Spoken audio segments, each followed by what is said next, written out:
Bueno, buenas tardes a todos y a todas, a todes. Hoy vamos a presentar al doctor Diego Ortiz, ya prácticamente un amigo acá de la casa. Eh, Tiene un extenso currículum, con el permiso que él me dio, a resumirlo un poquito. Y vamos a decir que, bueno, es abogado con orientación en Derecho Privado de la UBA, profesor para la enseñanza media y superior en Ciencias Jurídicas también de la UBA, especialista en violencia familiar, diplomado en Derecho de Daños, director de la revista Actualidad en Derecho de Familia, Ediciones Jurídicas, colaborador también de la revista Práctica Profesional de Derecho de Familia, Ediciones Jurídicas, miembro de Asociación Especialista en Violencia Familiar, bueno, extenso currículo, coordinador del Observatorio de Resoluciones en Violencia Familiar de la Asociación Pablo Besón, sobre prevención y asistencia en violencia familiar, coordinador del proyecto preventivo cultural contra la violencia de género, acompañante, coautor del libro de violencia familiar, aspectos prácticos, bueno, innumerable cantidad de autoría en libros, ex asesor legal del Centro Integral de la Mujer, Margarita Majarro, actual letrado de la Oficina de Violencia Doméstica de la Corte Suprema de Justicia de la Nación, y bueno, disertante, y acá lo tenemos para nosotros, para aprovecharlo, exprimirlo un poquito, al doctor Diego Ortiz, al que le damos la palabra.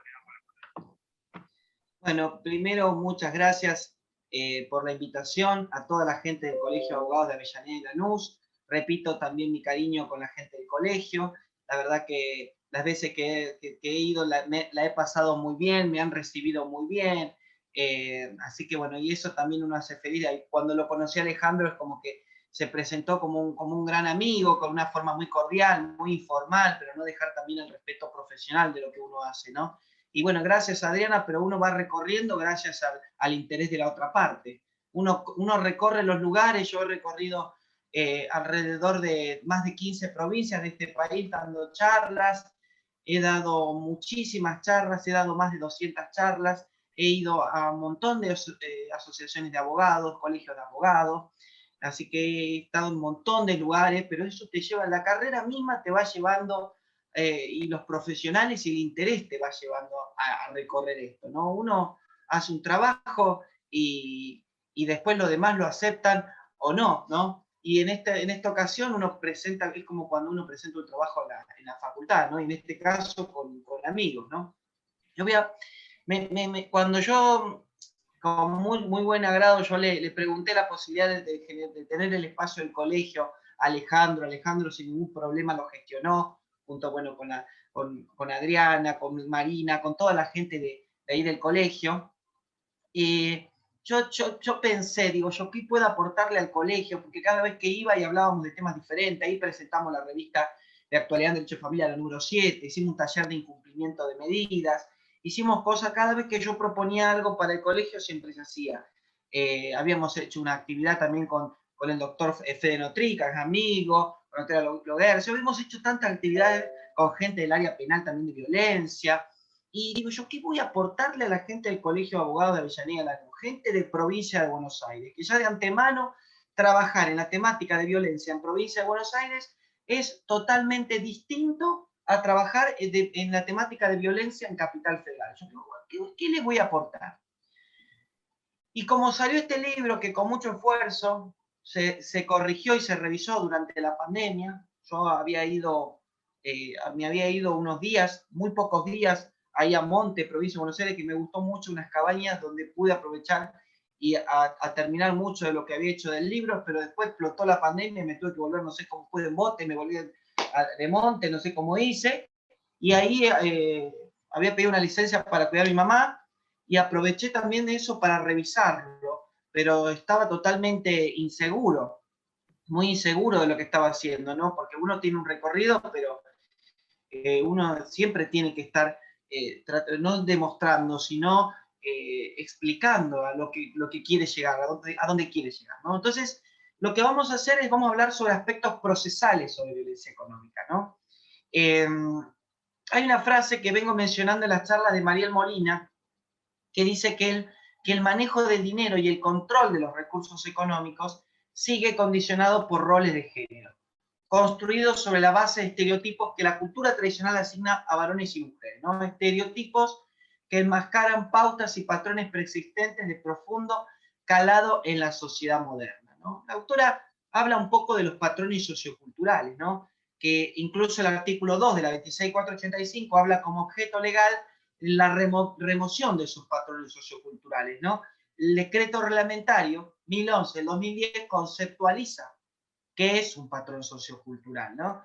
Y estos patrones socioculturales tocan la economía, asignan roles en razón del género, y esos roles tienen relación también con la distribución del dinero, ¿no? Es porque si no, uno de antemano podría decir, ah, bueno, los dos trabajan, mujer y hombre, los dos trabajan, entonces me imagino que los dos van a compartir los gastos en el hogar. Y muchas veces esta asignación de roles en razón del género lleva que cada uno de los integrantes de la pareja tenga ya determinado, impuesto y naturalizado esa imposición del rol de decir, bueno, el señor es el que se forma con cursos y especialidades y la mujer es la que gasta y destina todos sus recursos para los alimentos de sus hijos, las matrículas y todo lo demás. Esto es una dinámica familiar, para dar un ejemplo, ¿no? Pero esto solamente a nivel anecdótico, porque yo necesito aclarar que para que nos podamos entender en el tema, yo no voy a hablar de un tema nuevo, de decir, bueno, Diego trajo ese término. Si no, sería un mentiroso y un chamullero, porque este tema ya está incorporado en la legislación interna desde marzo del 2009. Ya hay un soporte normativo desde marzo del 2009. Lo que voy a tratar de hacer es de profundizarlo, ¿no? De meterme un poco en las raíces procesales del tema, ¿no? Y esto claramente es difícil sin un soporte normativo específico que avale las interpretaciones procesales y sin aportes propios de la temática no podría ser posible. Igual, supónganse que mañana se convoca a un procesalista puro, un especialista en derecho procesal para que hable de este tema. Obviamente, sin incorporar los aportes propios de la temática, va a faltar esa pata totalmente propia de la temática, que incorpora lo interdisciplinar, que incorpora el trabajo multidisciplinario, la convergencia de diferentes puntos de vista a los fines de tratar un tema. Entonces, ahí está. Porque si yo fuese un experto en derecho procesal, yo podría conocer los institutos procesales en su profundidad. Pero insisto, me va a faltar integrar el marco normativo para trabajar con perspectiva de género, ¿no? Me vienen preguntando siempre, entonces ahora el tema cambia las estructuras procesales que hemos conocido de antaño. O sea que ahora Lino Palacio, Alvarado Belloso, Kielmanovich, Falcón, los grandes procesalistas, Arasi, Morelo, Podetti, y todos los grandes procesalistas, Berizonce, todos los procesalistas los echás por tierra. Digo, no, al contrario, me sostengo del derecho procesal puro e incorporo la temática siempre sin ánimo de forzar un concepto, sin ánimo de encastrar algo como que no va, de poner una pieza, un rompecabezas que no va. Entonces, eso lo aclaro mucho porque incluso cuando analizo un fallo, respeto la institución procesal. De última, critico de qué manera se fue incorporando la temática a esa institución procesal. Ejemplo, tutela judicial efectiva. Ejemplo, principio de oficiosidad. Y después, de alguna manera, yo lo voy analizando conforme la temática, ¿no? Esto me hace acordar al trabajo que hacemos todos los meses con mis compañeros y mis compañeras del observatorio de la Asociación Pablo Besón, en la cual nosotros analizamos fallos, ¿no? Y obviamente que cada disertante, cada persona que habla, cada colega, le va a dar su punto de vista al fallo. De hecho, si ese mismo fallo lo comentan 5 o 6 colegas, van a dar diferentes puntos de vista y van a resaltar un punto y van a destacar otro. Entonces, eso me interesa también siempre para aclarar antes de empezar a hablar del tema y antes de empezar a analizar esto, ¿no? El problema eso de incorporar, de integrar el marco normativo es, la pregunta del millón sería cómo hacerlo. Cómo llegar a ese punto, ¿no? De conectar el derecho procesal con un tipo de violencia poco explorado, como la violencia económica. ¿Es importante el derecho procesal en este tema? De alguna manera no importa. Entonces, ese análisis inicial tenemos que hacer, ¿no? Y sobre esto se ha dicho que la naturaleza instrumental no disminuye la importancia del derecho procesal. Por el contrario, los operadores jurídicos no debemos olvidar que el proceso señala el momento crucial de la tutela del derecho. es cuando decimos qué proceso, procedimiento vamos a encarar para plantear el tipo de violencia en estudio. Más aún, marca el momento más alto y más crítico, en tanto la tutela jurisdiccional constituye, por así decirlo, la última playa, la última de las tutelas previstas por el ordenamiento. Esto es una frase de un autor italiano que cita a la doctora Kermacher Carlucci, Angelo Luminoso, en la cual la doctora Kermacher Carlucci cita esto de la importancia de el hecho de que la medida pueda tener una naturaleza de carácter instrumental en el derecho procesal. Esto no significa que nosotros como operadores y operadoras del derecho no nos demos cuenta de que esa medida de protección, incluso contra la violencia económica, sirve para tutelar un derecho. No nos podemos olvidar que ese procedimiento de violencia familiar en el cual se plantea la violencia económica también incluye el concepto de integridad. Y no nos podemos olvidar de que la vulnerabilidad también se da no solo en lo físico, psicológico, sexual y simbólico, sino también en lo económico. Y que el proceso, procedimiento que decidamos encarar va a marcar de alguna manera la huella procesal para incorporar el tipo de violencia, ¿sí? Esto es sumamente importante que lo tengamos en cuenta, ¿sí? Solamente como breve revista, breve paso normativo, muy breve, porque la idea es hablar de aspectos procesales. Sabemos que hay un soporte normativo que se inicia con el artículo 16 de la CEDAW. La CEDAW no habla de género, la CEDAW habla de sexo. Sin embargo, cuando el artículo 16 de la CEDAW, que después fue comentado por una recomendación general, creo que la 19 y la 21, el artículo 16 ya habla de que existen situaciones de discriminación que padece la mujer en un asunto relacionado en el matrimonio, en asuntos vinculados a los bienes, a la propiedad, a la compra, a la gestión y a la administración, al goce y disposición de esos bienes, ¿no? El artículo 16 de la CEDAW, si bien uno ahora en el 2021 lo lee con cariño, pero siempre piensa qué corto que se quedó, hubiese estado bueno que ponga esto. Recuerden que la CEDAW es del año 1979. Argentina la toma como ley desde el 85. Ubiquémonos en ese contexto histórico y social. Tratemos de incorporar este tipo de violencia en ese momento, totalmente invisibilizada, que no quiere decir que no existía. La naturalización del maltrato era también naturalización del maltrato económico, ¿no? Esa idea clara de decir, el hombre es el que provee los recursos, el que se sienta en la cabecera de la mesa, el que se sirve la mejor parte del pollo, y la mujer es la que hace los quehaceres del hogar, la reina del hogar, la que se queda haciendo los quehaceres domésticos. Y como hay una propaganda de Pavita Sadía que dice, cuando dice la mujer empieza a trabajar, pero no deja de hacer las cosas del hogar, ¿no? Esa tarea de una socióloga de Isabela Cose hablaba esa doble trampa que se la coloca de decir, bueno, ahora Nora, vos podés trabajar, podés hacer tu profesión, pero aparte tenés que cumplir con la imposición que tenés en razón del género de cuidar del hogar y hacer los quehaceres domésticos. A lo sumo, entre comillas, el hombre, tu marido te ayudará con los quehaceres domésticos. Esto tiene relación con ese concepto de cuidado personal que está vinculado también a la economía, ¿no? Pero aparece la Convención Belén do Pará, hecha en Fortaleza, Ceará, en Brasil, que es para prevenir, sancionar y erradicar la violencia contra la mujer. Ya la Belén do Pará plantea, hay un artículo interesante, el artículo 7, que plantea que los estados partes reconocen que la violencia contra la mujer impide y anula el ejercicio de un derecho, ¿no? Podríamos pensar también los derechos patrimoniales. Y dentro de los deberes, los estados partes, el artículo 7, inciso D, plantea que deben adoptar medidas para evitar que el agresor, se abstenga de hostigar, intimidar, amenazar, dañar o poner en peligro la integridad o perjudique la propiedad. O sea que ya la Belén do Pará de la década del 90 ya venía hablando de la cuestión de la propiedad.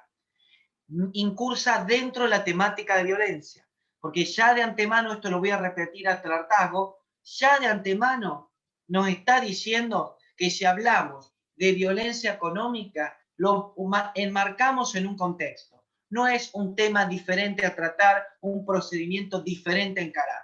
O sea que ya podemos pensar que si hablamos dentro de la Convención Belén do Pará y si hablamos dentro de los deberes de los Estados parte de la Convención, ya ese perjuicio que se produce no solo se da a la integridad física, psíquica, moral o sexual, sino también al perjuicio de la propiedad, ¿no?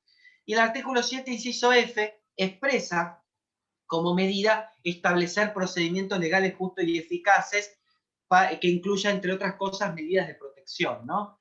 El inciso G es la antesala del artículo 35 de la 26485, que habla de la reparación de daños y perjuicios derivados de violencia de género. Ya el inciso G, en el año 94, y Argentina lo hace ley por la 24632 del año 96, ya el artículo 7, inciso G, habla de la posibilidad de establecer mecanismos, de alguna manera, mecanismos resarcitorios para este tipo de supuestos, ¿no? Habla de acceso efectivo a un resarcimiento. Y agrego, no es el tema, pero se empieza a hablar sobre daños y perjuicios derivados de violencia económica.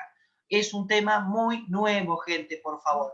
Y la interpretación del tema es nuevo. Obviamente el daño ya estaba acaecido hace tiempo, pero hablar de daños y perjuicios derivados de violencia económica es un tema apasionante. Yo ya paso el chivo para el curro para después seguir dando charla para el Colegio de Abogados de Avellaneda y Lanús. Pero es interesante. A su vez, yo solo voy a explicar esto.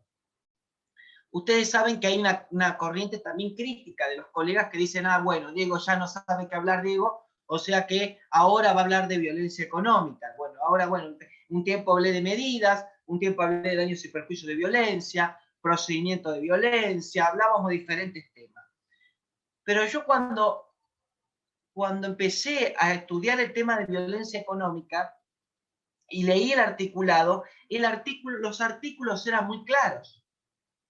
Eran muy claros. El problema era mío. Me tenía que sentar, poner la cola en la silla y entender e interpretar esos artículos. Artículos 2, 3, 4, 5 y 6 en escalera me está diciendo, si el 2 me dice que uno de los objetos es remover un patrón sociocultural, aquel que coloca un género en situación de inferioridad al otro, incluso en la cuestión económica. Ese es uno. El 3, dentro de los derechos protegidos, plantea la integridad económica o patrimonial. Que tenga la ley a mano, búsquela ahora en Google, no hay problema, no hay mentira, no hay chamullo. El artículo 4, cuando define la violencia, cuando da el concepto de violencia, recuerden que el artículo 4 después fue redefinido por la 27533 en el 2019, y ya dentro de los bienes jurídicos habla de integridad económica o patrimonial. El artículo 5 es el más claro porque define lo que es violencia económica, menciona una serie de supuestos que encuadran dentro del tipo, ¿no? Habla de perturbar una posesión, tenencia, propiedad, pérdida, destrucción, retención, sustracción de documentos personales, limitación de un recurso, y ya el inciso C del artículo 5 habla claramente de que la limitación de un recurso económico destinado a satisfacer las necesidades o privación de los medios indispensables para llevar a cabo una vida digna es violencia económica. Y esos medios indispensables, lo dice el decreto reglamentario, son las necesidades de los menores de edad, derecho alimentario, derecho humano esencial y básico. Esos son los medios indispensables, ¿no? Después las interpretaciones en violencia económica han ido virando de otra manera, generando otras interpretaciones. Finalmente, el artículo 6 de la 26485, dentro de las modalidades de violencia, cuando conceptualiza la doméstica, integra, habla también dentro de los daños con otros bienes jurídicos como la integridad económica o patrimonial. Yo hice solamente un repaso normativo muy rápido, es como si fuera que estuviera hojeando un libro. Obviamente cada cosa tiene una interpretación y una cosa diferente, ¿no? Pero lo que quiero insistir, perdón que me pongan pesado, y no sé qué me pasa. Ahí está la colega Zuleña, Agustina Salvi también, le mando un saludo grande. Pero bueno, porque lo que yo tengo en memoria, me acuerdo de toda la gente, de todos los colegas que han pasado en mi carrera, me acuerdo incluso a donde estaba sentada la persona.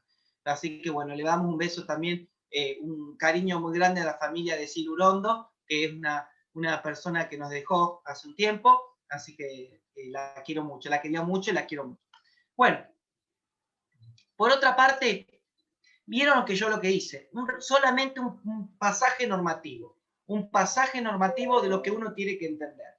Me voy a poner más exquisito. La recomendación 27 de la CEDAW habla específicamente de violencia económica hacia las mujeres mayores, hacia las personas mayores. O sea, ahí tienen para hablar específicamente sobre violencia económica hacia personas mayores y que tiene el componente de género. Cuando se habla de adultos mayores, adultas mayores, y ahí pueden usar la recomendación de la CEDAW 27. Y insisto, salió una recomendación de la CEDAW, que es la número 39, que habla específicamente del impacto económico en la familia en torno a las cuestiones patrimoniales del matrimonio. Esto les estoy diciendo una frutilla que no la dije en ninguna charla. La recomendación 39 de la CEDAW habla de los efectos y consecuencias económicas en el matrimonio. O sea que hay posibilidades de estudiar. Cuando me preguntan sobre elaborar un trabajo o un proyecto, una tesina, una ponencia, yo les doy esto y dicen, yo no sabía que existía esto, yo no puedo creer, no sabía. E incluso en observaciones del Comité de los Derechos del Niño, también en algunas observaciones se menciona algunas cuestiones que lindan lo económico. No nos olvidemos que la negación de alimentos es violencia económica. Lo plantea la ley, lo explica el decreto y lo conceptualizamos nosotros, nosotras, le vamos dando una diferente cara al tema. Antes de avanzar, ¿me escuchan bien? Porque yo hablo como un loro barranquero, pero no paro. Sí, perfecto, Diego.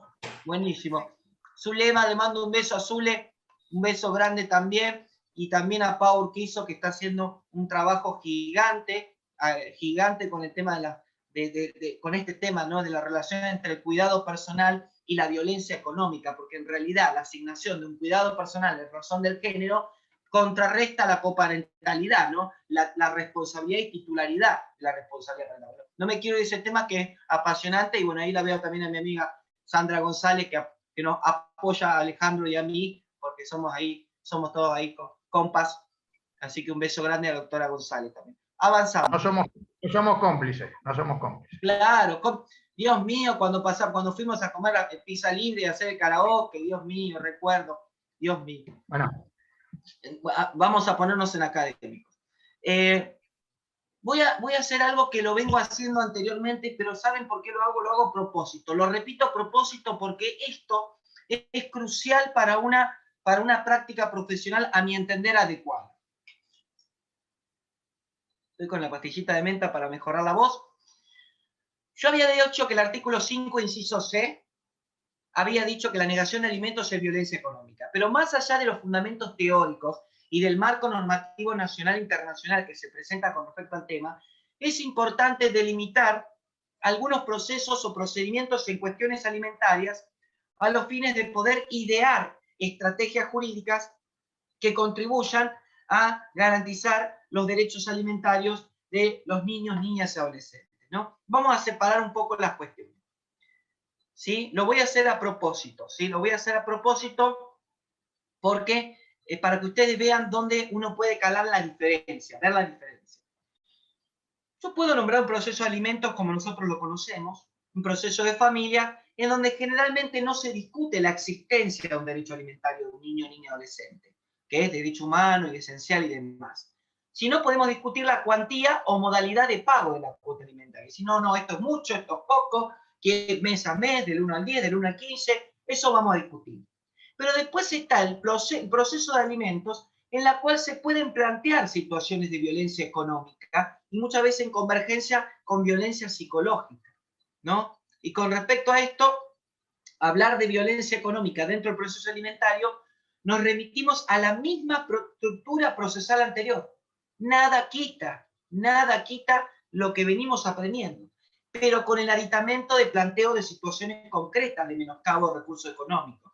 ¿Y por qué no la violencia simbólica que ejerce el demandado al asumir exclusivamente la progenitora el rol de responsable parental? La conducta procesal del demandado, ¿no? Eso también, siempre lo voy diciendo, ¿no? Que eso también hay que ponderarlo en una contienda judicial, en una contienda incluso de carácter alimentario. Segundo, hablando de incidentes. Yo sé que el incidente de aumento de cuota o aumento o modificación de cuota alimentaria supone que existe una cuota alimentaria previa y hay una disconformidad, incluso del actor, en su cantidad. Entonces pide que se aumente. Ella va a plantear argumentos para pedir un aumento. Alguno de ellos puede ser el cambio de edad de los chicos están más grandes, comen más, una empezó la facultad, una empezó un tratamiento médico continuo, urgente, una está tomando una medicación que no la cubre completa, se lo tengo que pagar, hay un cambio institucional educativa. Esto puede pasar en un incidente que conocemos. Pero también en ese incidente, la incidentista, disconforme con lo fijado, puede plantear dentro de los argumentos situaciones de violencia económica, como el desgano del incidentado en incumplir lo fijado. Es decir, pido el aumento, pero cuando se había fijado eso, no lo cumplió. No lo cumplió durante varios meses. Se lo intimó a cumplir y así todo hizo caso omiso a la intimación. El aletargamiento intencional para incumplir, ¿no? La actitud que ha tenido, la actitud procesal frente a los resueltos, ¿sí? Esta vía incidental, ¿no? Que se da planteando una situación de violencia económica. Y el otro día me dice una colega graciosa, me dice, Diego, está bien la violencia económica, pero ¿para qué me va a servir en un proceso, por ejemplo, de incidente?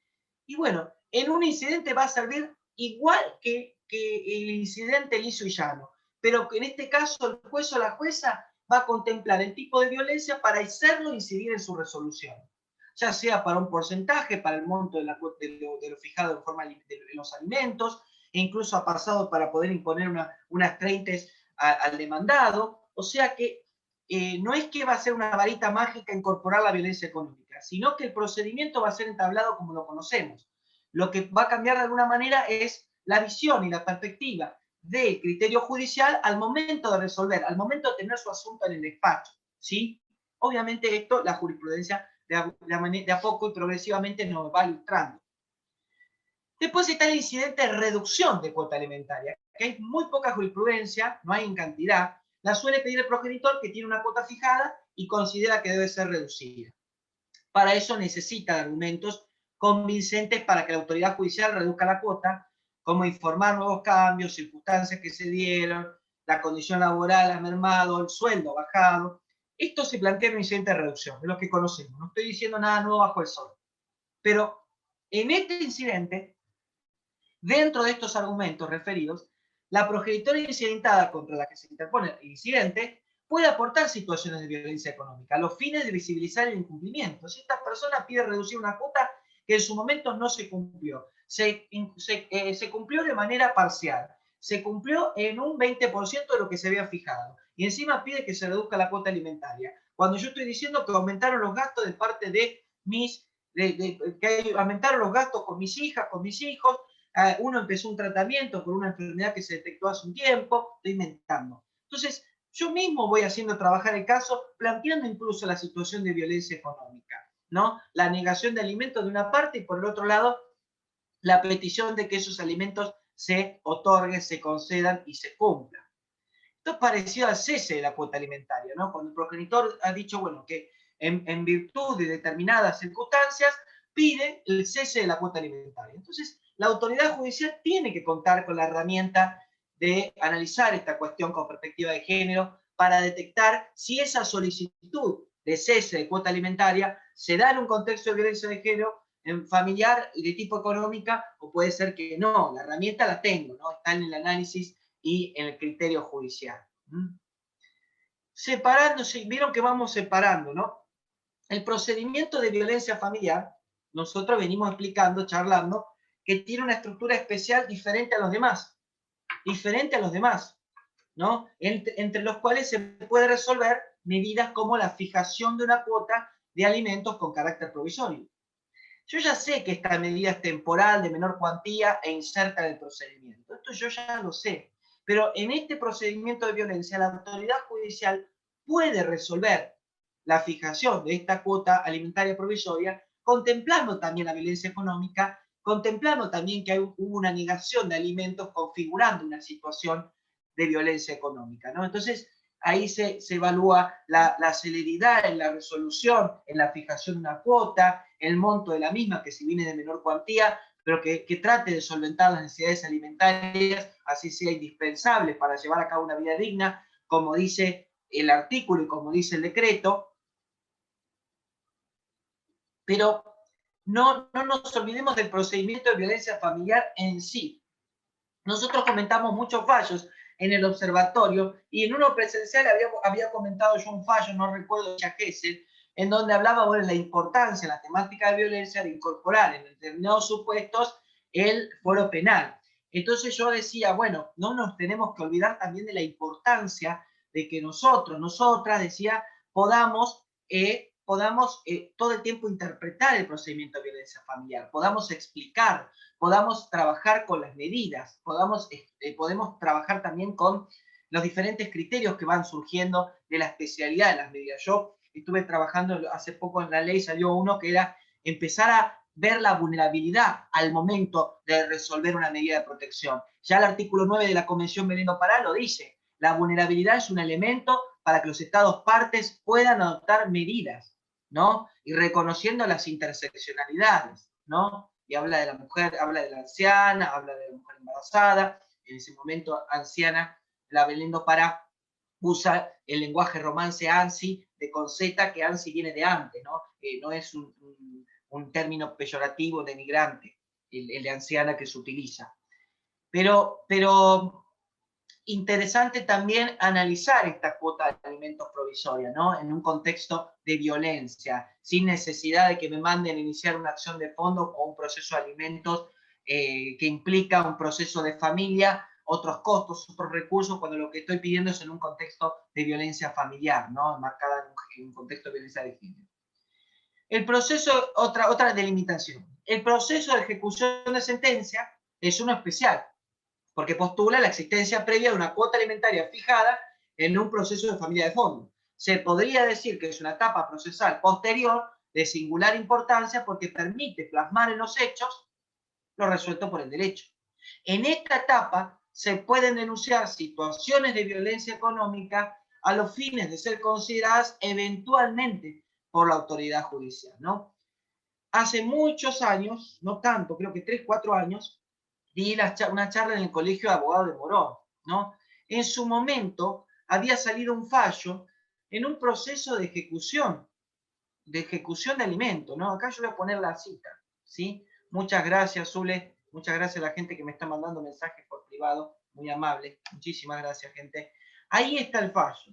Entonces, cuando yo leí el fallo, es uno de los fallos que me abrió la cabeza, y en ese momento dije, bueno, la verdad que cuando yo vea a la colega, la voy a felicitar, me voy a poner de pie, la voy a aplaudir, porque realmente plantear en un proceso de ejecución de sentencia, plantear las situaciones de violencia económica utilizando el propio Código Civil y Comercial, en dando lugar a la duplicación de la tasa activa en un proceso de ejecución de sentencia, es señero, es pionero, ¿no? Es que cuando yo digo señero, que va marcando un poco el camino, ¿no? Como todo lo que arranca, marca el camino, después van surgiendo cosas mejores, peores, de interpretaciones medias, pero en su momento ese fallo fue señero, ¿no? Fue un fallo de 2019. Yo fui a dar la charla en octubre y noviembre de 2019, creo, ahí para el Colegio de Abogados de Morón, que era sobre, creo que era sobre daños y perjuicio en violencia, y bueno, en ese momento, después detecté a la colega, la felicité, la aplaudí, siempre que puedo la invito a jornadas, a cursos que participamos, y la verdad que dije, no, gente, la violencia económica se viene con todo. Ya en ese momento yo ya había estado haciendo el esqueleto de este libro y dije, no, ya está, ya no hay vuelta atrás. Hay que seguir con violencia económica hasta lo último. Uno de los temas procesales, uno de los aspectos procesales que también quería reaclarar es el tema de la denuncia, ¿no? La denuncia que contiene el tipo, ¿no? Porque en realidad, para evitar una confusión conceptual y una práctica profesional, en mi entender, inadecuada, tenemos que aclarar que no existe una denuncia de violencia económica, ni un procedimiento de violencia económica. Lo que sí existe es una denuncia de violencia familiar en la cual habría situaciones de violencia económica. En el listado de procesos no va a decir violencia económica. Lo que sí va a haber una denuncia de violencia en la cual se plantea este tipo de violencia en convergencia o no con otros tipos, ¿no? Como la psicológica, verbal, ambiental, o puede existir un incidente, un proceso de alimentos donde se denuncie este tipo de situaciones, ¿no? Por ejemplo, recordemos, hablemos situaciones de violencia económica en lo amplio, la destrucción de un bien, la destrucción de una herramienta de trabajo esencial para la labor del actor, perturbación en el goce o posesión de un recurso, un bien, la negación de alimentos, como venimos diciendo, ¿no? Esto es un ejemplo. La limitación del recurso vivienda es un ejemplo de violencia económica, ¿no? El tema de atribución de una vivienda con perspectiva de género, ¿no? Viendo de alguna manera la plataforma fáctica, usando el marco normativo y evaluando también una solución jurídica que contemple los derechos de esas personas en situación de vulnerabilidad e incluso económica. Esta aclaración que hice se hace porque la denuncia de violencia tiene su propia estructura procesal. Hace muy poco también con unas colegas, dimos un curso de procedimiento de violencia familiar, éramos ocho colegas, y se hablaba sobre el concepto de denuncia, ¿no? El doctor Pedro Baños Sufí hablaba del concepto de denuncia, tiene en sí su propia estructura procesal, como un proceso urgente, destinado a obtener una medida de protección y sugerir la concurrencia de las partes a espacios institucionales específicos. En esa misma estructura procesal se inserta este tipo de violencia, como los demás. Como los demás. Si, por ejemplo, se ha dicho que la denuncia de violencia requiere la actualidad y la gravedad de un hecho que amerite una decisión urgente, estos caracteres de actualidad y de gravedad se pueden aplicar sin ningún problema en denuncias de maltrato económico, abuso de la administración y disposición de un bien ganancial, la destrucción de un bien prestado por la mujer en situación de violencia al agresor, el comodato gratuito en contexto de violencia de género, en una expareja, la limitación del recurso vivienda a una mujer mayor, a una adulta mayor, mujer mayor. Recuerden que la ley 5420 de Capital Federal, que habla específicamente de maltrato a personas mayores, ahí decía adultos mayores, habla del maltrato económico o patrimonial y habla también del abuso de las disposiciones testamentarias, del robo o limitación o destrucción de un bien. O sea que imagínense lo que la violencia económica nos está dando, el argumento que nos está abonando para poder seguir trabajando. La falta de documentación que hace esencial la prosecución de un tratamiento médico, de un tratamiento esencial para mantener un bienestar y tener la salud plena, ¿no? Y ahí está. Bueno, muchas gracias por los mensajes. Ahí Osmar desde el auto está escuchando la charla, qué grande. Fíjense, hay un fallo que lo vuelvo a repetir, lo repito mucho porque quiero que lo tengan en la mesita de luz en la medida de lo posible, que es un fallo de Granadero Baigorria Santa Fe. Solamente voy a decir esto. En este fallo, después lo van a tener a mano para leer, la limitación del recurso de tener el carnet de la obra social para que el adolescente pueda proseguir con su tratamiento médico que no podía interrumpir, fue tomada como un ejemplo de violencia económica, partiendo de que la limitación de un recurso, lo establece la ley, es un ejemplo de violencia económica. Entonces, limitar el carnet de la obra social, más allá de la violencia psicológica padecida hacia la actora y su hija adolescente, es un ejemplo de violencia económica. Entonces, esto desmitifica la idea, eso saca la idea esa de que violencia económica es todo plata. Estamos hablando de millones de dólares. No, limitar un recurso esencial para llevar a cabo una vida digna y tener expectativas para poder gozar a futuro de condiciones adecuadas de vivienda, de salud y alimentación, también forma parte del tema violencia económica, ¿sí? Esto lo digo con mucho ahínco porque ustedes cuando les va a llegar esto, violencia económica, ahí le mando un abrazo a Enzo también que siempre se suma, siempre violencia económica y se piensa vamos a obtener un rédito económico altísimo, vamos a adquirir grandes sumas de dinero. Y si uno empieza a tener la idea de que la limitación de un recurso, ejemplo vivienda, también es violencia económica, entonces se empieza a dar cuenta de que no se refiere a una cuestión de obtención de dinero, de mucho dinero, sino de garantizar el ejercicio de un derecho, ¿no? Incluso en el ámbito patrimonial, en el ámbito alimentario, en el ámbito asistencial. Otro de los aspectos procesales que voy a hablar, antes de ir a otro temita procesal, a otro aspecto procesal, ahí claro, es verdad, hay muchos que retienen el DNI, la tarjeta de cobro de la pensión o jubilación. Claramente esto es un ejemplo de violencia económica. Muchas gracias por el aporte. Claramente es un ejemplo de violencia económica.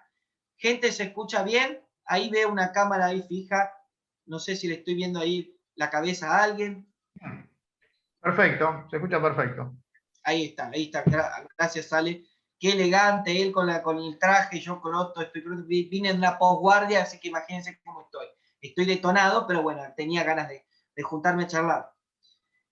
Cuando hablamos de medidas de protección, ya que Melmacher de Carlucci sostenía que la importancia de las medidas, ¿no? Porque es decir, la regulación jurídica de la familia, ya sea a través de una norma general, como una ley, o una norma particular, como la sentencia, se tiene que proyectar para dar una respuesta eficaz y pronta a los habituales conflictos que se suscitan día a día.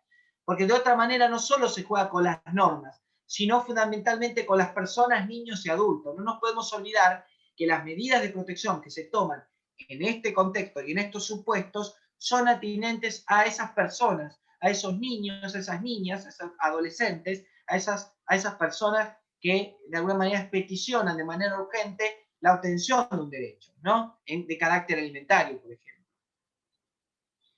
Existen, bueno, yo lo de la vulnerabilidad ya lo venía planteando, pero cuando hablamos de medidas contra la violencia económica, solamente quiero que se aclare esto, para que nosotros podamos entender bien por dónde encarar, por dónde trabajar, por dónde practicar, investigar. Primero, una cosa es una medida contra la violencia económica, una medida de la que las conocemos, las cautelares establecidas en una ley de protección contra violencia familiar o de género, cualquier medida, restitución de efectos personales, o prohibición de ocultar o trasladar un bien, o la realización de un inventario, una medida contra la violencia económica, una medida de protección, ¿no? Que puede ser que la que establezca la norma, la 26485 o alguna ley de violencia familiar provincial, o puede ser que sea resuelta por la autoridad judicial. Y esto es interesante, ¿no? Porque siempre va a pasar esto, les va a pasar esto. Diego, escúchame, Diego, estuve leyendo que este juez o esta jueza, ahí la veo también a Lili Paolo y a Rocío Maritato, les mando un beso grande, este juez y esta jueza le prohibió al señor que tenga celular en un procedimiento de violencia, en un procedimiento de alimentos. Se planteó la violencia económica. Entonces yo le digo, sí, la verdad, que el juez o la jueza, más allá de, antes de leer el fallo, es original, muy original, pero ya de antemano tiene un marco de actuación para actuar. Todas las leyes de violencia familiar tienen un inciso que da lugar a que el juez o jueza pueda resolver una medida de protección por más que no esté enumerada expresamente en la norma. O sea que ya tiene un permiso legislativo que la propia ley le provee. El juez puede tomar medidas cautelares genéricas en virtud del artículo 232 del Código Procesal Civil y Comercial de la Nación. Y si no encuentra una herramienta específica, la pieza específica para ajustar esos derechos, si no la encuentra, puede acudir a ese instituto procesal de la medida cautelar genérica para poder actuar, como lo dice la doctrina de jurisprudencia, conforme las circunstancias del caso, conforme las circunstancias, las situaciones de violencia planteadas, inclusive económicas. O sea que Andrea está escuchando cumbia, y Andrea justo ahí, la enganché, escuchando cumbia y escuchando la charla, Andrea. Claro, Andrea, imagínense que Andrea se fumó toda mi charla. Así que desde el 2 de agosto hasta el presente, Andrea va a todas las charlas. Así que está asqueada de escucharme. Así que directamente me saca una foto y la quema.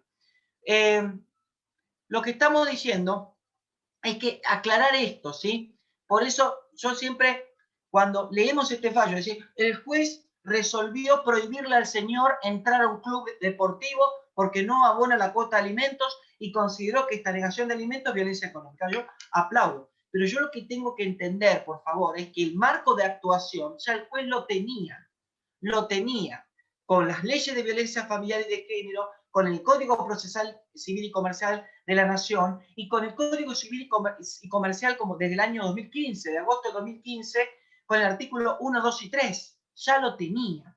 O sea que las llaves, las válvulas de escape procesal para incorporar y resolver ya los tenía. O sea que esto también a tenerlo en cuenta. Lo novedoso es lo que ha resuelto, no los fundamentos que tiene de su actuación judicial, ¿sí? Esto lo hemos hablado con jueces y juezas. Me ha pasado que A veces se comunican jueces y juezas de algunos lugares y me preguntan y charlamos, recharlamos, y a veces como que tiran como para que quieren que yo les diga lo que ellos quieren ver. No, no, no, yo les digo lo que yo opino y mi opinión, la temática. Pero después, bueno, eso es lo que uno va opinando. Una cosa es una medida contra la violencia económica. Eso, ahí marcamos la diferencia. Y otra cosa es la medida conminatoria, es decir, de alcance civil o penal contra una situación de violencia económica. Obviamente, el instituto de la medida conminatoria ya existe para cualquier proceso. Tenemos que entender que la medida conminatoria llega a una instancia en la cual todos los incumplimientos que se han hecho son reiterados, las intimaciones han sido infructuosas, con resultado negativo, aletargando el tiempo, con una conducta arbitraria y renuente del incumplidor. Ha pasado mucha agua bajo el río. Estamos cansados, estamos hartos de tratar de que esta persona cumpla con una cuota alimentaria que se ha fijado y ha incumplido, ha ocultado, se ha eludido. Estamos hartos. Entonces se fija una medida combinatoria con alcance civil o con alcance penal, ¿no? Cuando uno lee un fallo, por ejemplo, no sé, de San Juan Caucete y dice, ha dicho la jueza que durante 2 o 3 días va a marchar preso a la comisaría. Sale de la comisaría, trabaja y todos los fines de semana va a ir preso. Ha dicho un juez, decir, bueno, a partir de ahora se impone una multa de esta cantidad de plata por día de retraso, y esa plata va para el acreedor alimentario. Entonces, ha llegado una instancia en la cual el vaso, se colmó el vaso, el agua ya rebalsó. Entonces, ahí se toma esa medida combinatoria. Diego, pero esta medida combinatoria es muy coactiva, muy coercitiva, muy fuerte, muy potente. Ese es el instituto de la medida combinatoria. ¿Tiene sus críticas? Claro que sí. Estamos en el derecho. Es una profesión que amamos y que a veces de tanto rompernos la cabeza para buscar la jurisprudencia que queremos, a veces odiamos, pero el odio se nos va en un segundo porque el derecho que hemos elegido lo amamos todo el tiempo. Entonces, es eso, el empezar a pensar sobre esas medidas combinatorias contra la violencia económica como una vía también procesal a tener en cuenta. Y otra cosa, tercer punto, la fijación de una cuota alimentaria con carácter provisorio que antes hablamos, que viene el rebote siempre de parte de la autoridad judicial que a veces dice, dado lo acotado de la materia, recurra por la vía que corresponda. Yo estoy pidiendo una medida dentro de un procedimiento de violencia conforme al artículo 7 de la Ley de Provincia 12.569, que fue modificada por la 14.509.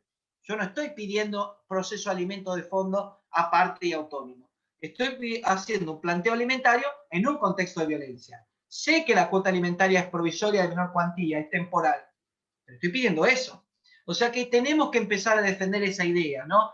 Que la urgencia también está en la cuestión alimentaria.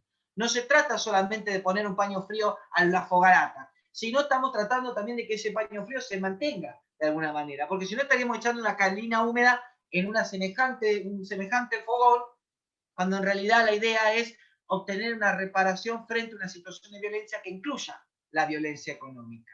O sea que esto también a tener en cuenta, ¿sí? Por otro lado, no quiero dejar siempre he tratado este tema que es la conducta procesal del denunciado o el demandado en un proceso o en un procedimiento. Sabemos que el principio de buena fe y conducta procesal es algo que estudiamos del derecho procesal y hay artículos de Morello, de Podetti, hay grandes artículos de grandes procesalistas que hablan de este principio a nivel general.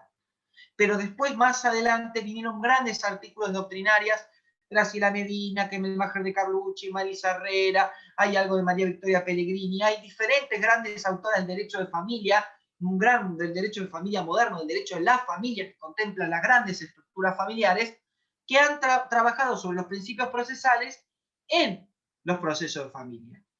Yo las invito a que vayamos más allá, a hablar sobre principios procesales que ya están en el artículo 705 al 712 del Código Civil y Comercial, pero en el procedimiento de violencia familiar. Y uno de los principios es el de buena fe y conducta procesal, ¿no? La conducta procesal en un procedimiento en el cual se entabla una situación de violencia económica. En un procedimiento en el cual se entabla una situación de violencia económica. Y es donde, de qué manera detecto esa inconducta? ¿De qué manera detecto esa situación, ¿no? Esa inconducta procesal que se va dando, ¿no?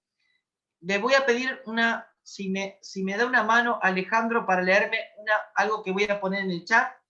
Así descanso medio minuto la voz. Acá te lo voy poniendo en el chat. ¿Me ayudás acá? Ahí lo pongo en el chat. Vamos a leer un fallo. Alejandro me va a ayudar a leer uno de los fallos últimos, que también va a ser señero, del 6 de julio del 2020 del Juzgado de Familia, Control, Niñez y Juvenil Penal de Arroyito, Córdoba. Gente, por favor, fíjense el objeto procesal donde se plantea la violencia económica. Ahora les paso la cita. Por favor, Ale, léeme un poquito. Está ahí para... Diego, está puesto para todos. Por si eso, no léemelo en voz alta, así remarcamos algo. La actora manifiesta que el demandado no ha cumplido con su obligación alimentaria. Afirma que no ha podido llevarse a cabo la medida cautelar de intervención de caja sobre el comercio de su propiedad, que tampoco es titular de bienes muebles registrables o inmuebles a su nombre. No posee con altas impositivas, sin embargo maneja un camión como propio, aunque registralmente no se encuentra a su nombre. Pide que se le suspenda la licencia de conducir hasta tanto acredite el pago de las caberas alimentarias. El tribunal emplaza al demandado para que en el término de 5 días cumpla las cuotas adeudadas, bajo el procedimiento de comunicar al registro de deudores alimentarios. El letrado de la actora pide se comunique dicha situación al registro de deudores alimentarios de Córdoba. Se ordena oficiar al Banco Provincia de Córdoba a los fines que informe el movimiento de la caja de ahorro de alimentos. La actora manifiesta que la persona que se encuentra facturando los servicios de transporte del demandado, hasta ahí tengo. El demandado, acá lo voy poniendo acá porque encima se corta el machete, ahí va.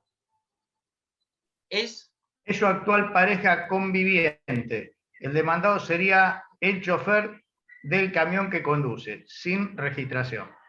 En realidad, este fallo cordobés arranca planteando la plataforma fáctica y arranca planteando cuáles fueron los intentos para lograr el cumplimiento alimentario. Pero yo les dije que acá voy a hablar sobre conducta procesal del denunciado, en este caso del demandado, ¿no? En sí. El señor no comparece a la audiencia fijada. Entonces el tribunal fija una cuota de alimentos provisoria del 70% del salario mínimo vital y móvil a favor de sus hijos. Notificada la decisión, el obligado sistemáticamente no cumplió, hizo silencio, mutis en el foro. Abajo dice que el artículo 553 del Código Civil y Comercial, que habla de medidas combinatorias, se refiere a otras medidas, por lo que está abierta la creatividad de los operadores jurídicos en proponerlas, en ustedes, de poder proponerlas y la razonabilidad del juez en aplicarlas. Esta situación convence la necesidad de adoptar cualquier otra medida para compelir al progenitor remiso al pago de la cuota.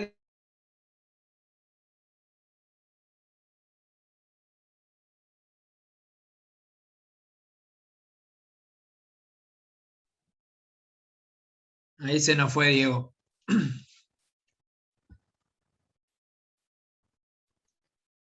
Sí, se cortó, Diego, un minutito mientras hablabas.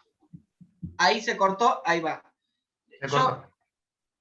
Espera, entonces retomo. Dentro de los considerandos se planteaba de que como el señor no comparece a la audiencia, se fija una cuota alimentaria provisoria de un porcentaje. Así todo no la cumple.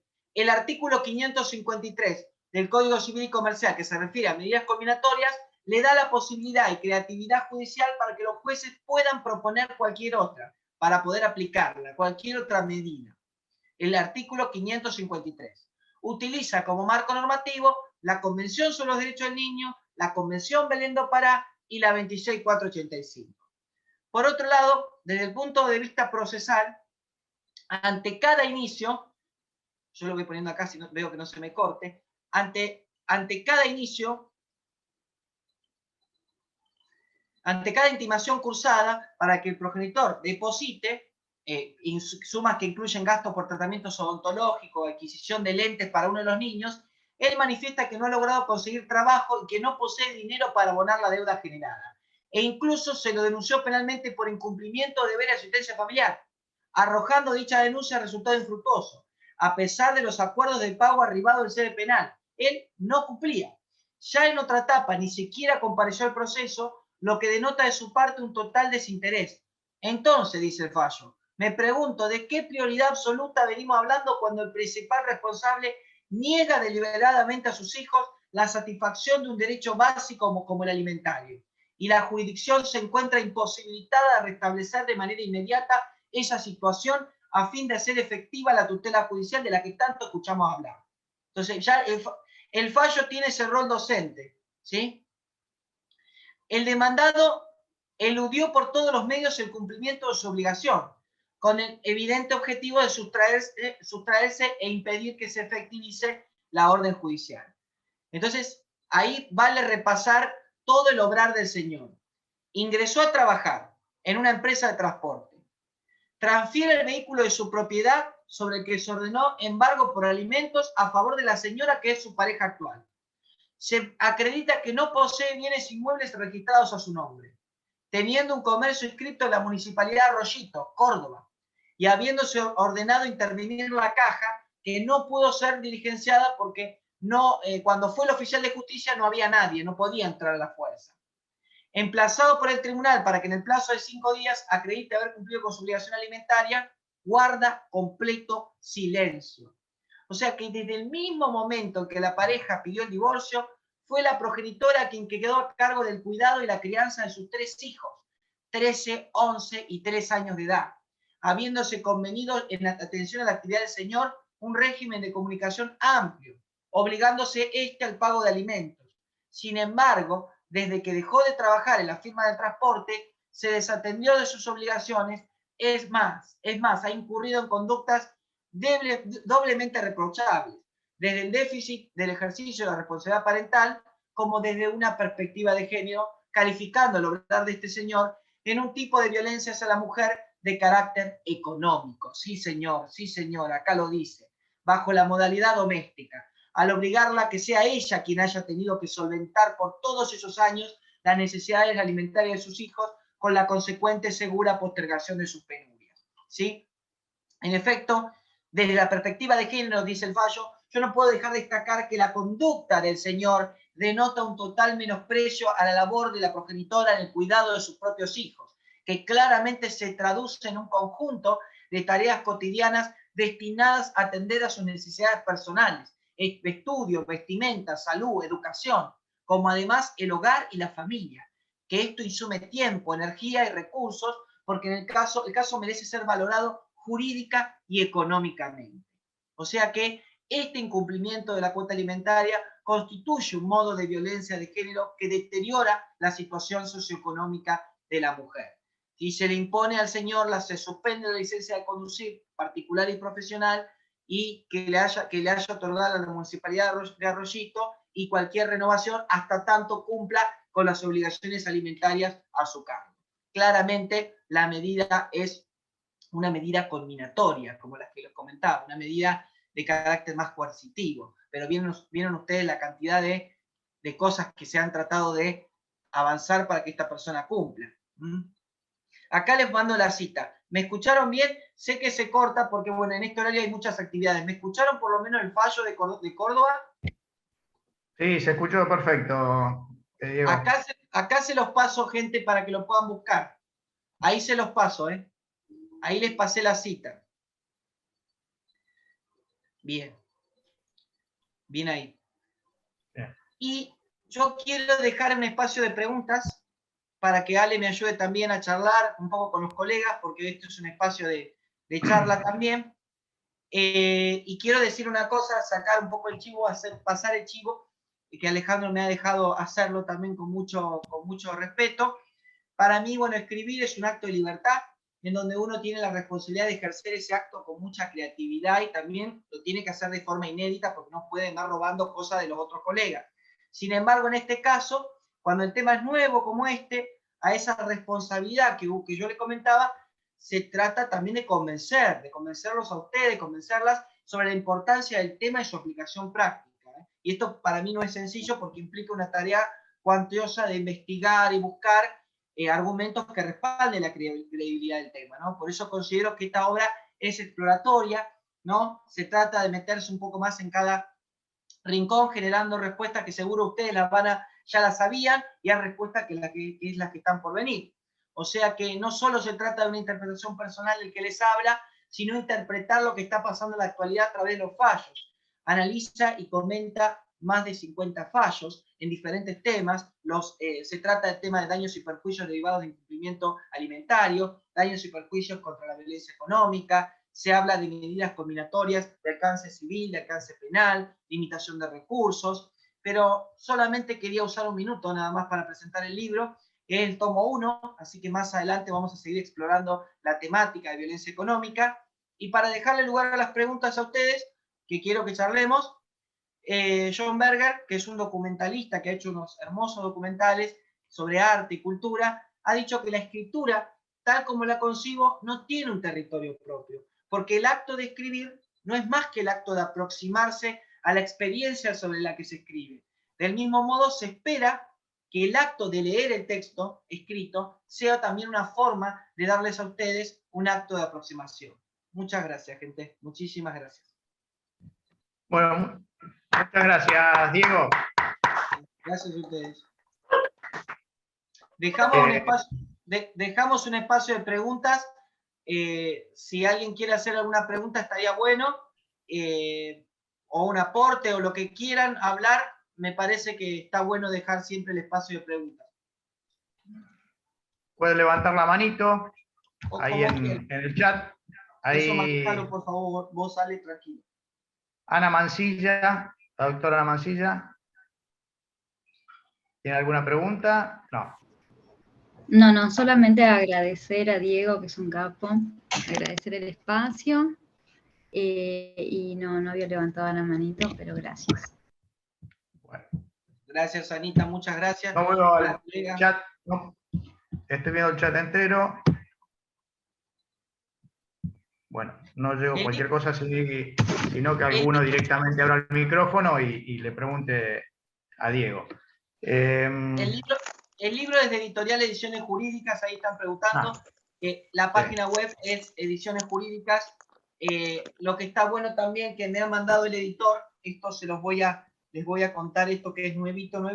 El editor me ha mandado un código para que ustedes puedan pedir un descuento. Ahora les digo, porque esto hay que aprovecharlo, todo lo que sea descuento. Imagínense las cantidades de veces que hemos ido a los cafés jurídicos para morfar media luna. A ver dónde lo encuentro. Bueno, el editor me ha dicho también de la posibilidad de darles un descuento también, un importante descuento de, creo que un 25% del libro, así que comuníquense con el editor, que es de Ediciones Jurídicas, Eduardo Leca, a la misma página, a la página editorial. Así que si tienen algún problema, también para comprar el libro se comunican conmigo, eso no hay ningún problema.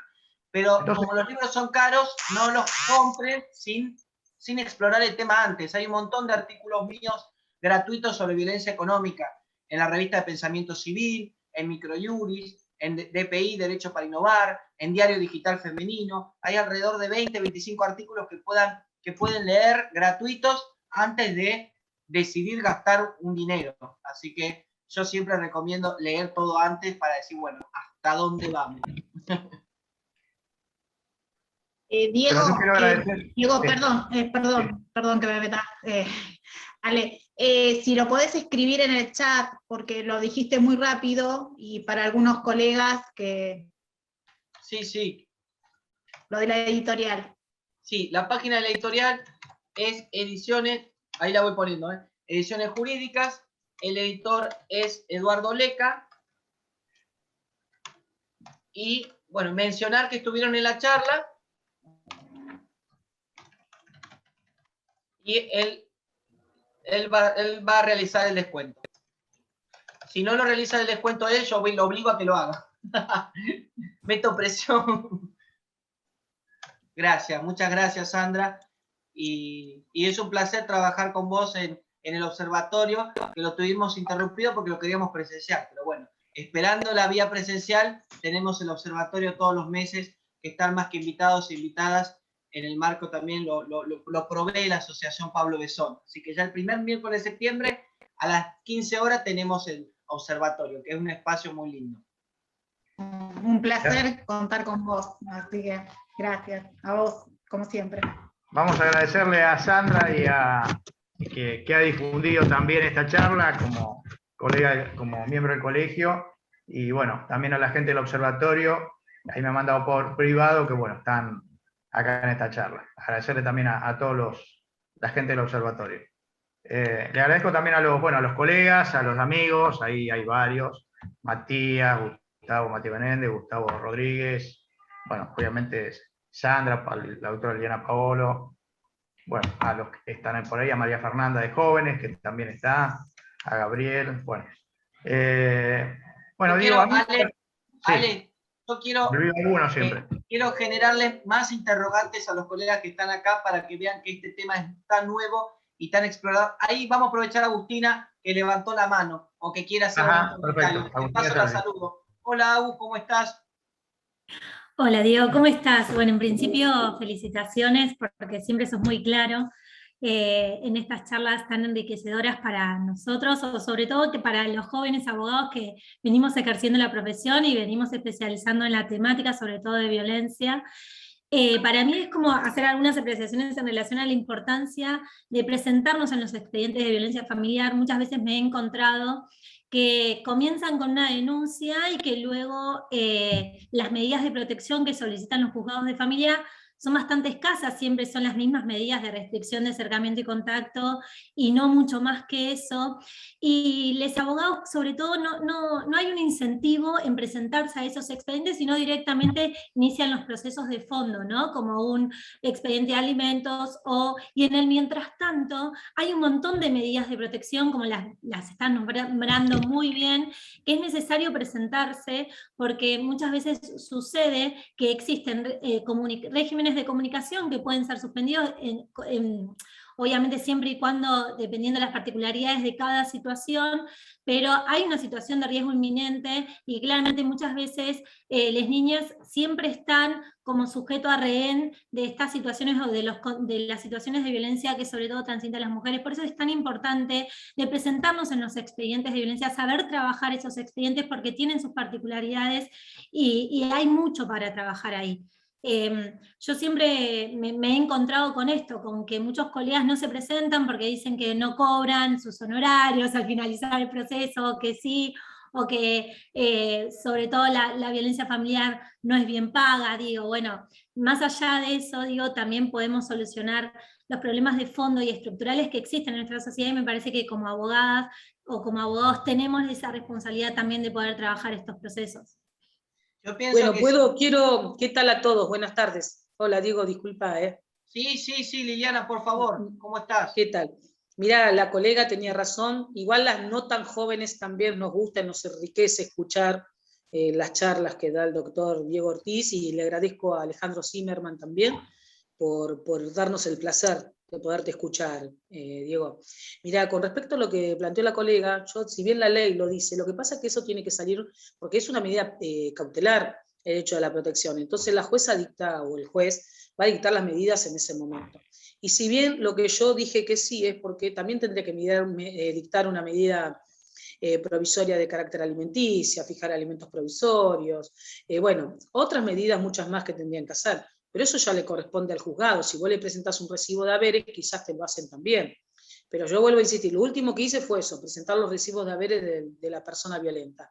Pero como es una medida cautelar, yo creo que quizás no hay mucho más para trabajar. Y disculpe, doctora, que disienta con usted, porque quizás la medida de fondo van por incidente aparte.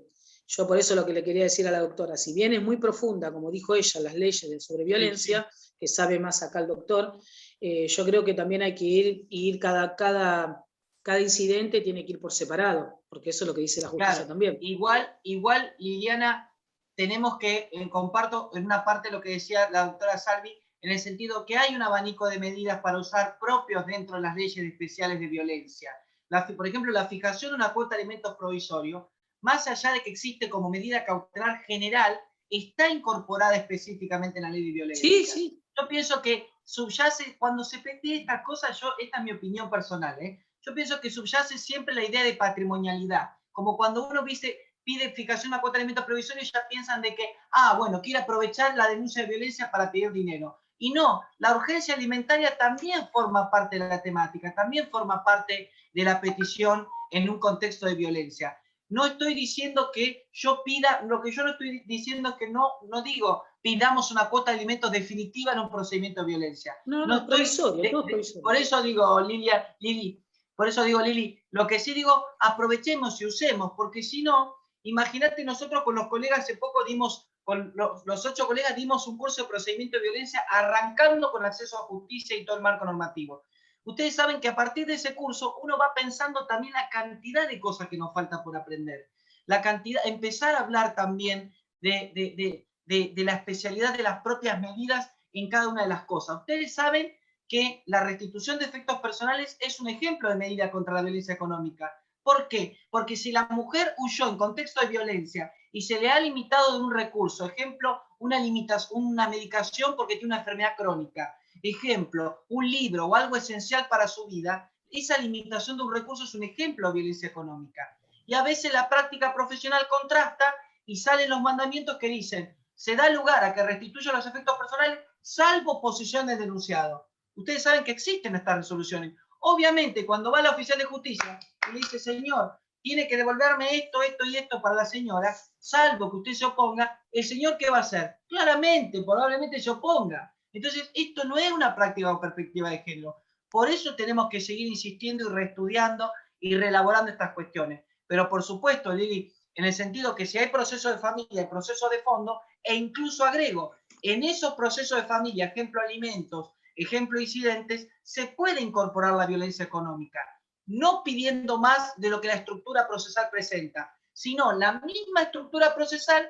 pero contemplando el tipo de violencia, ¿sí? Eso es lo que yo decía, que lo que hizo la colega de Morón, que yo siempre la aplaudo, que le tiro flores, ella hizo así, usó el propio artículo del Código Civil, el 553, y para pedir la duplicación de la tasa activa dijo, bueno, si vos me estás diciendo que presentarme las circunstancias del caso para dar lugar a la duplicación activa, de la tasa activa, entonces yo te voy a demostrar que esas circunstancias del caso están dotadas de un escenario de situaciones de violencia de cualquier tipo, inclusive económica, para dar lugar a esto, ¿no? Que es la doctora Faiden, que es una amiga, así que por eso la nombro, la doctora Elsa Faiden. Pero insisto eso, porque si nosotros nos vamos a quedar con esa actitud, estamos en una etapa, hace más o menos 5 o 6 años, de estudiar el procedimiento de violencia familiar en profundidad. Yo cuando empecé a trabajar en un estudio jurídico, la abogada, era en un barrio llamado Barrio Marítimo, la abogada, yo le preguntaba, ¿qué hacen esas carpetas ahí? Y me decía, esas son las violencias. Entonces, esos son algunos clavos que me han quedado, porque como estoy haciendo un proceso, el mismo cliente me pide que lo ayude con la violencia. Entonces yo digo, esas carpetas no se van a mover, y no, porque ya la medida ya está y todo. Ahora, desde hace menos de 10 años, nos encontramos en la necesidad de estudiar el procedimiento de violencia con perspectiva de género. Es decir, que no es que el éxito del que habla o de la que dice o el que arma, es el éxito conjunto que tenemos nosotros y nosotras que nos vamos sumando a las actividades. Esto lo plantea Agustina. Agustina sabe muy bien porque Agustina fue las primeras charlas que yo di allá en Azul, fue la primera, Agustina, hace como 40 años atrás, ¿hace cuánto?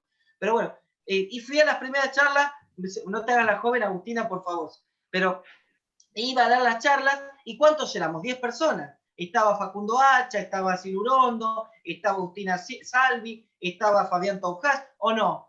Desmentime, es así. Y así pasó, así fuimos armando de a poco un grupo, y ahora tenemos varios colegas que se meten en la temática, que discuten, que rediscuten, que repiensan, que comentan fallos todos los meses. Y bueno, eso nos tiene que generar la satisfacción acá en el 2021. Pero les agrego, la violencia económica se detecta en muchos lados, en el proceso de liquidación y disolución de la sociedad conyugal, en las disoluciones de la sociedad de hecho, en las demandas de cobro de pesos, en medidas cautelares totalmente de innovar, también hay violencia económica. Hay violencia económica en el derecho societario, se está hablando de violencia económica en el fuero penal, se habla de violencia económica en el análisis de delitos especiales. La violencia económica ha declarado inconstitucional el artículo 185 del Código Penal, en donde acá la cuestión familiar y patrimonial no es excusa para no darle investigación penal y cauce penal al caso. O sea, se empieza a hablar de violencia económica en muchos lados. No podemos banalizar la herramienta está, la tenemos que usar como cuando usamos un martillo para ese clavo, saber usarla. Por eso, esta oportunidad que me da Alejandro, que me da Adriana y que me da ustedes, es una forma de seguir hablando del tema. Bueno, hay mucha tela para cortar en el tema de violencia y bueno, yo resaltaría en esta instancia un poco lo que hablaste o lo que me pareció que he aplicado por ahí, entonces no estaba tan equivocado, el tema de la actitud procesal. Me ha tocado un tema de aumento de cuota alimentaria en Capital y lo he sostenido, este tema de, bueno, qué actitud está tomando el demandado ante la ejecución de alimentos atrasados, el aumento de cuota que no paga. Bueno, hay toda una serie de cuestiones que incluso las he planteado también en la audiencia, que sería el 360. Y también le he pedido que se juzgue con perspectiva de género. No digo que he tenido un enfrentamiento, pero en esa charla informal que tuve con la secretaria privada de la jueza o de jueza, medio como que falta todavía en alguna instancia de la justicia este tema de, bueno, juzgar con perspectiva de género, ¿no? Por suerte, bueno, se pudo acomodar un poquito el expediente, pero me parecía importante este tema de la actitud procesal y la violencia económica y la actitud procesal, denunciarla, ¿no? Creo Imagínate, Alejandro, Ale, imagínate que ahora, hace muy poquito, están saliendo fallos en los cuales se empieza a ponderar la violencia simbólica en el procedimiento. El juez o jueza está viendo que esa actitud procesal es un ejemplo de violencia simbólica y lo está planteando en los procedimientos. Te voy a traer un caso que tengo, que es en una ejecución de alimentos millonaria, hay embargado 2 automotores. Cuando pedimos, después de un tiempo, que acompañe los títulos de propiedad, que dice el demandado que ya no están más en su poder, pero siguen estando en cabeza de dominio. Inventa cualquier excusa y eso va a dar lugar ahora, bueno, o me da la pauta de hablar un poco del tema de la actitud procesal, el tema de los daños y el tema de una causa penal por defraudación ¿cómo es? Una defraudación procesal. Él siguió correr el juicio, notificado de los embargos, y después de, no sé, un par de años, dijo, ya no, hace rato que no los tengo. Vos imagínate, acá vos tenés algo evidente, algo notorio, que surge de un propio documento, de una inscripción, de un registro. La persona con sus dichos contrarresta eso. Eso claramente es una inconducta procesal. Eso claramente es un entorpecimiento de una actuación. Porque no es un decir o un parecer o un punto de vista. Es una cuestión, una agresión también simbólica, es una agresión también parte, es como el fallo Reyes con Montero. Cuando él vende un auto y utiliza para dar el asentimiento de la cónyuge no titular a otra mujer, acá es claramente una cuestión de violencia simbólica. Cuando le preguntan por qué usó otra mujer, por qué falsificó eso, le preguntan porque la mujer estaba depresiva por la propia crisis matrimonial que se había sufrido. Esto claramente es violencia simbólica. Es el fallo Reyes con Montero. Y en el fallo cordobés Tomaselli se habían creado sociedades para ir dilapidando los bienes que tenía la cónyuge no titular en expectativa al momento de disolver la sociedad conyugal, y se iban generando sociedades. Mientras tanto, los bienes se iban mermando y se iban difuminando a lo largo de la vida ya matrimonial, incluso posterior, en el momento que se disuelve el matrimonio. O sea que yo realmente los invito y las invito a explorar el tema. Por eso no les digo compren el libro desesperadamente como si fuera que uno va a comprar la última novela de Stephen King. No, primero leamos lo que tenemos, analicemos lo que tenemos, veamos que hay mucho material, hay muchas cosas interesantes para ver, y después uno también se mete también a estudiar de lleno esto, porque realmente es muy apasionante trabajar con la violencia económica. Violencia económica hacia las personas mayores es un tema totalmente apasionante. La violencia económica en la disolución de la sociedad, de hecho, la acción de enriquecimiento sin causa con perspectiva de género configurando una situación de violencia económica, las divisiones de condominios que se dan totalmente entorpeciendo el ejercicio de derechos patrimoniales de la actora, y también utilizando la división de condominio para evitar que ella pueda gozar de otros bienes que formaban parte de la pareja conviviente, y que al momento del cese el hombre dice, no, yo soy el titular registral, es todo mío. O sea que es muy apasionante, da mucho para hablar, por eso la obra va a explorar un poco esto y va a abrir el juego con los colegas. Bueno, no sé si queda alguna pregunta más. De alguno, hay una manito ahí levantada, pero pregunto, Andrea está levantando la mano, no sé si quedó ahí estática. Si no, bueno, agradecerles. ¿No hay preguntas? Cerramos. No, ahí Graciela, la doctora Graciela Pacheco puso ahí que se tendrían que adecuar los jueces de familia de la provincia de Buenos Aires. Y bueno, me parece excelente, estoy totalmente de acuerdo con ella. Hay a veces en la provincia este tema, me ha tocado también en algún caso de violencia. A mí unos cuantos.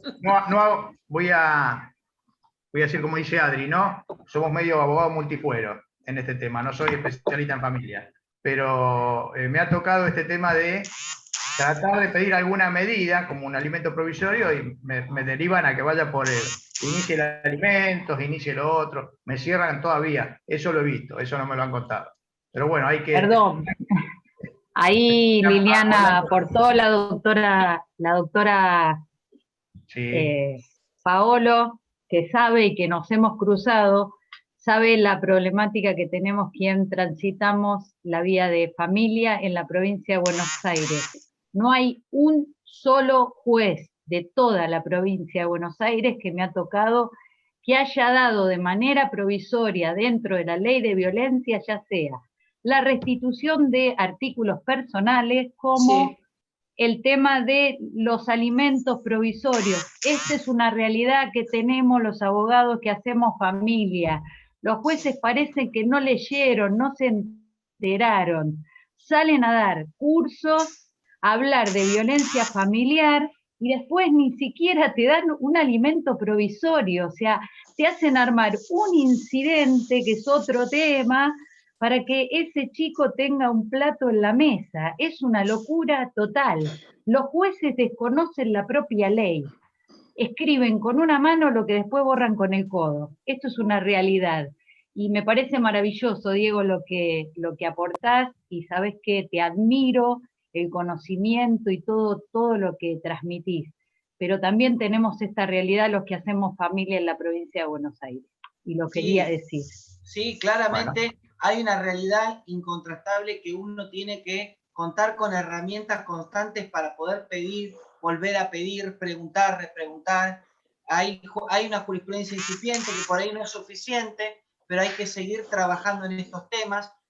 De a poco van apareciendo diferentes criterios, interpretaciones judiciales y doctrinarias sobre el tipo de violencia económica, pero hay una realidad, como decíamos al principio, el procedimiento de violencia familiar en sí como estudio lo venimos estudiando hace muy poco tiempo. Hace muy poco tiempo el procedimiento de violencia familiar en estudio, esto lo van a poder comprobar con gente que empezó a trabajar en la temática hace muchos años, abogados y abogadas que le decían, bueno, pedían a ver de qué manera estudio, con qué práctica profesional estudio, y no tenían materiales. Por eso en el 2012 surgió la idea de hacer un libro en coautoría sobre violencia familiar, aspectos prácticos, o sea, hace más o menos 9 años.